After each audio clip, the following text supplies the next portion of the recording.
A team from the University of South Florida is digging into a disturbing piece of Florida's history. Its findings on the campus of the former Dozier School for Boys in Marianna, Florida, point to possible lost graves.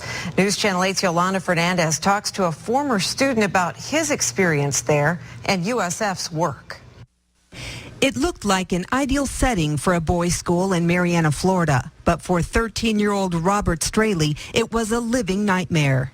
First day there, first night, I got 40 lashes, and I didn't do very well with it. The website, Straley was sent there in 1963 for running away from home. At his Clearwater home, he told me about a small building called the White House, where guards took boys as young as 9 for beatings with a leather and metal strap.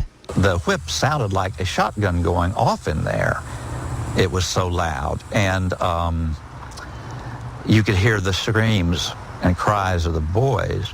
Years later, he and other men who had been at the Dozier School for Boys came forward. Finally, after controversy and investigations, the state closed the school last year.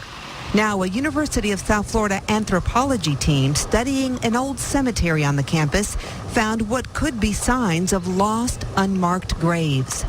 Our first step is really establishing that this is in fact the cemetery, that there are burials here. Where are those boundaries? Where are the graves? Can we identify them? Can we say this is their location, this is the number? That's what we're working on right now.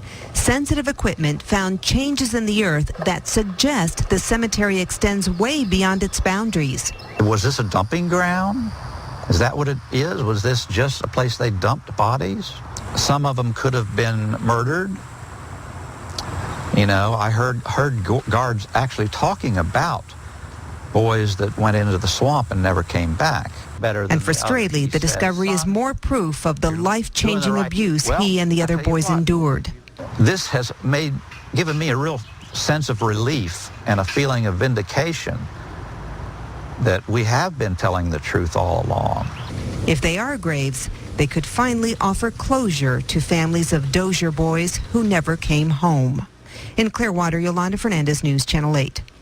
The USF team has made several trips to Marianna to collect data, and once that's analyzed, if it's graves that they have indeed found, it's going to be up to families to request that the remains be exhumed.